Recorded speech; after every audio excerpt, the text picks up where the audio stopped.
नमस्कार साथियों। Wisdom with Balram YouTube channel पर आप सभी का स्वागत है।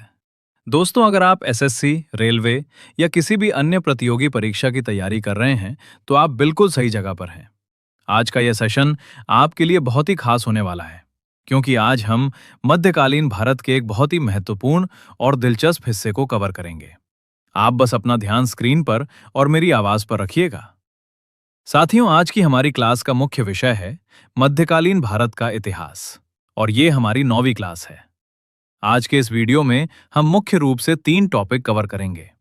पहला, खिलजी वंश का पतन कैसे हुआ। दूसरा, तुगलक वंश की शुरुआत। और तीसरा, तुगलक वंश के संस्थापक गियासुद्दीन तुगलक का शासन। स्क्रीन पर आप मध्यकालीन भारत का एक खूबसूरत नक्शा और कुछ ऐतिहासिक चित्र देख सकते हैं, जो आपको उस दौर की कल्पना करने में मदद करेंगे। तो चलिए पूरे जोश के साथ आज की क्लास शुरू करते हैं। दोस्तों, इस स्लाइड में हम समझेंगे दिल्ली सल्तनत का संक्रमण काल। संक्रमण काल का मतलब होता है बदलाव का समय, यानी जब एक वंश खत्म हो रहा हो और दूसरा वंश सत्ता में आ रहा हो। यहां हम देखेंगे कि अलाउद्दीन खिलजी की मृत्यु के बाद तख्त के लिए कैसा संघर्ष हुआ। गियासुद्दीन तुगलक ने सत्ता में आकर क्या नीतियां बनाई और कौन से निर्माण कार्य करवाए। साथ ही सुल्तान और प्रसिद्ध सूफी संत के बीच जो ऐतिहासिक टकराव हुआ, उसकी कहानी भी जानेंगे। अब अगले टॉपिक पर चलते हैं। मैम, अब आप गाड़ी को आगे बढ़ाएं। जी बिल्कुल। अलाउद्दीन खिलजी के बाद तख्त का संघर्ष बहुत ही खूनी और उलझा हुआ था। इसे ध्यान से समझिए। अलाउद्दीन की मृत्यु के बाद उसका खास सेनापति मलिक काफूर सिर्फ 36 दिन के लिए सत्ता में आया। परीक्षा के लिए ये नाम बहुत जरूरी है। एसएससी सीपीओ में पूछा जा चुका है कि अलाउद्दीन ने दक्षिण भारत विजय के लिए किसे भेजा था। सही जवाब है मलिक काफूर। इसी ने चोल वंश का अंत भी किया था।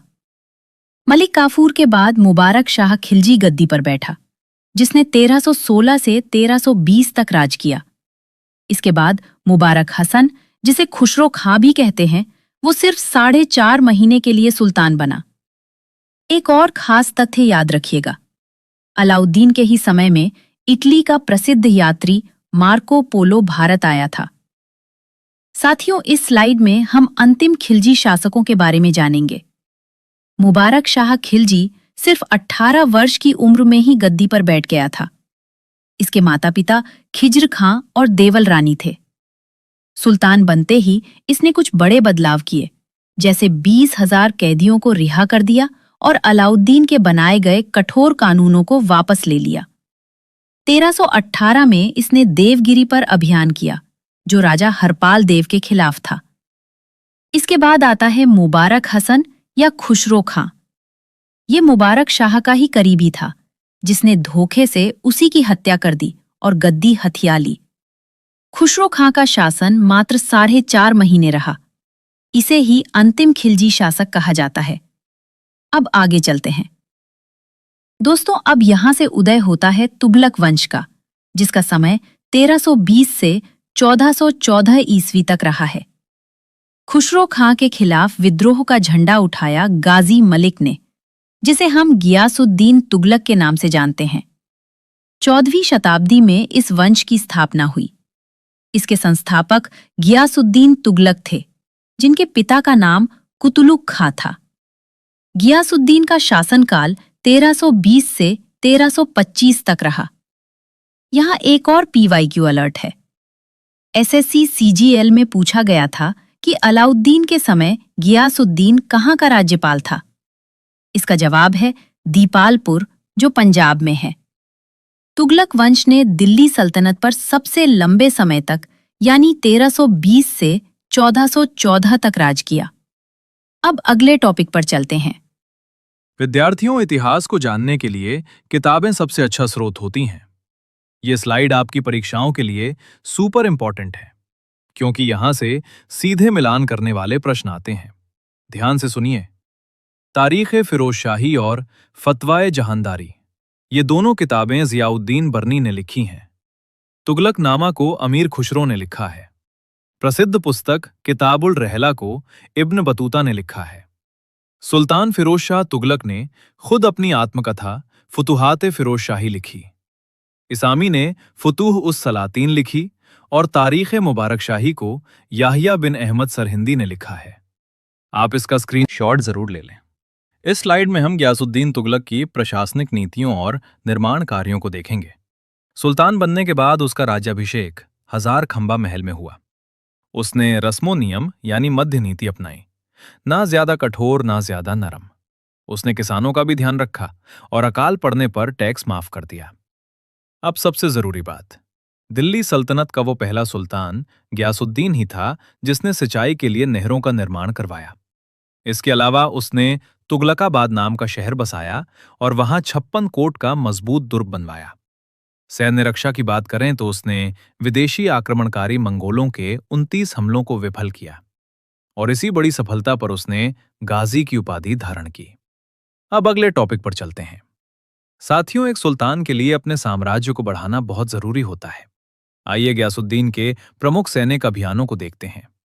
1321 से 1323 के बीच उसने तेलंगाना अभियान के लिए अपने बेटे जूना खां को भेजा।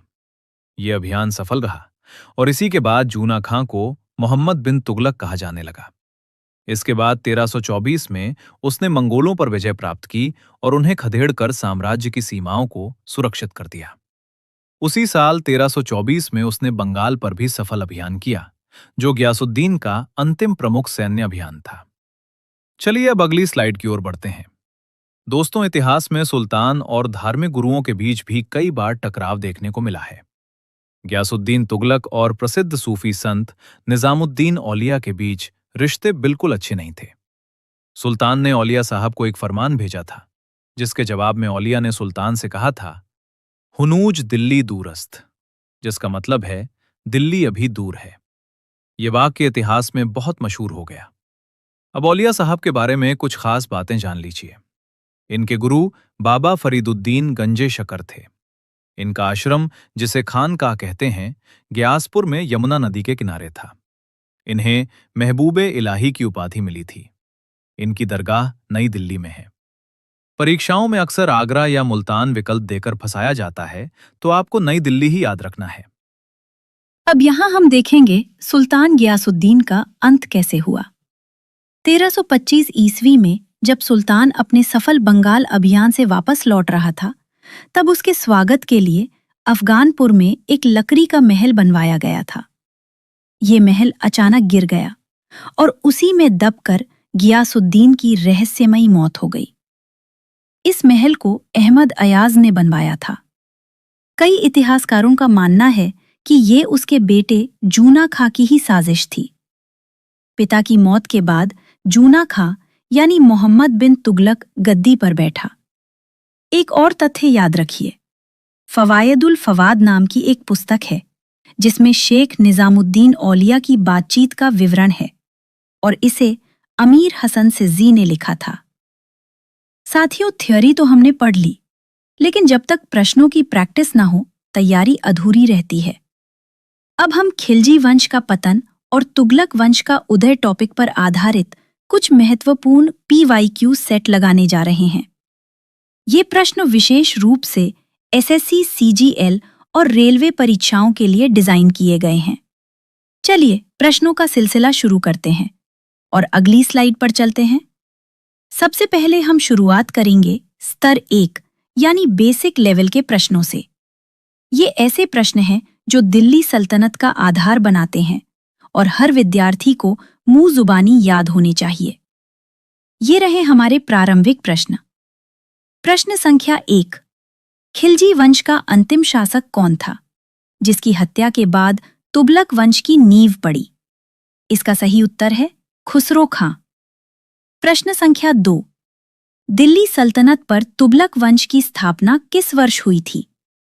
इसका उत्तर है 1320 ईस्वी में। प्रश्न संख्या 3, तुगलक वंश का संस्थापक कौन था? और इसका उत्तर आप सभी जानते हैं, गियासुद्दीन तुगलक। बहुत बढ़िया। अब देखते हैं गियासुद्दीन तुगलक के परिचय से जुड़े प्रश्न। प्रश्न संख्या 4, गियासुद्दीन तुगलक का वास्तविक नाम क्या था? इसका सही उत्तर है गाजी मलिक। प्रश्न संख्या 5, दिल्ली की गद्दी पर बैठने से पहले वह कहाँ का गवर्नर था? इसका उत्तर है दीपालपुर, जो कि पंजाब में है। स्क्रीन पर आप एक ऐतिहासिक चित्र भी देख सकते हैं जो उस दौर की कला को दर्शाता है। साथियों, अब हम आते हैं स्तर 2 पर, यानी इंटरमीडिएट लेवल के प्रश्नों पर। इस सेक्शन में हम सुल्तान की प्रशासनिक और सैन्य उपलब्धियों से जुड़े थोड़े बेहतर स्तर के प्रश्नों को हल करेंगे। ध्यान बनाए रखिएगा। प्रशासनिक सुधारों से जुड़े प्रश्न। प्रश्न संख्या 6। दिल्ली सल्तनत का वो पहला सुल्तान कौन था जिसने सिंचाई के लिए नहरों और कुओं का निर्माण करवाया? इसका उत्तर है गियासुद्दीन तुगलक। प्रश्न संख्या 7। गियासुद्दीन तुगलक ने दिल्ली के पास किस किले या शहर का निर्माण करवाया था? उत्तर है तुगलकाबाद। प्रश्न संख्या 8। किस शासक ने अलाउद्दीन खिलजी की दाग और हुलिया प्रथा को और अधिक कठोरता से लागू किया? इसका उत्तर भी गियासुद्दीन तुगलक ही है। ये सेना में अनुशासन बनाए रखने के लिए बहुत जरूरी था। चलिए, अब हम कर और सैन्य शक्ति से जुड़े प्रश्न देखेंगे। प्रश्न संख्या 9। गियासुद्दीन ने भू राजस्व की दर को घटाकर उपज का कितना भाग कर दिया था? इसका सही उत्तर है उपज का 1/10 या 1/11 भाग। प्रश्न संख्या 10। अलाउद्दीन के किस सेनापति को मंगोलों का काल कहा जाता था? उत्तर है गियासुद्दीन तुगलक, जिसे गाजी मलिक भी कहते थे, क्योंकि इसने मंगोलों को 29 बार हराया था। साइड में आप तुगलकाबाद किले के शानदार अवशेष देख सकते हैं। अब हम पहुंच चुके हैं स्तर 3 पर, यानी एडवांस लेवल पर। यह सेक्शन सीजीएल जैसी परीक्षाओं के लिए सबसे महत्वपूर्ण है, क्योंकि यहां आपको थोड़े कठिन और वैचारिक प्रश्न देखने को मिलेंगे। यहां एक बहुत ही प्रसिद्ध कथन और संघर्ष का प्रश्न है। प्रश्न संख्या 11। हुनूज दिल्ली दूर अस्त, यानी दिल्ली अभी दूर है। ये प्रसिद्ध कथन किस सूफी संत ने गियासुद्दीन तुगलक के संदर्भ में कहा था? इसका सही उत्तर है सूफी संत निजामुद्दीन औलिया ने। ये सुल्तान और सूफी संत के बीच हुए टकराव का एक बहुत ही महत्वपूर्ण ऐतिहासिक अध्याय है। इस स्लाइड में कुछ उच्च स्तरीय तथ्यात्मक प्रश्न हैं, जिन्हें आप एक टेबल के रूप में देख सकते हैं। प्रश्न संख्या 12। किसने कहा कि गियासुद्दीन की मृत्यु लकड़ी के महल गिरने से हुई, जो उसके पुत्र का षड्यंत्र था? इसका उत्तर है प्रसिद्ध यात्री इब्न बतूता ने। प्रश्न संख्या 13। तुगलकाबाद किले की ढलान वाली दीवारों की वास्तुकला शैली को क्या कहा जाता है? इसे सलामी या बैटर्ड वॉल्स शैली कहा जाता है। प्रश्न संख्या 14। डाक प्रणाली को व्यवस्थित करने का विवरण किसके यात्रा वृत्तांत में मिलता है? उत्तर है इब्न बतूता की पुस्तक रहला में। प्रश्न संख्या 15। किस विजय के बाद बंगाल को सफलतापूर्वक दिल्ली सल्तनत में मिलाया गया? उत्तर है लखनौती बंगाल अभियान के बाद। साथियों, इसी के साथ हमारी आज की क्लास पूरी होती है। क्लास नोट्स के लिए हमारे टेलीग्राम चैनल से जुड़ना ना भूलें, जिसका लिंक डिस्क्रिप्शन बॉक्स में है।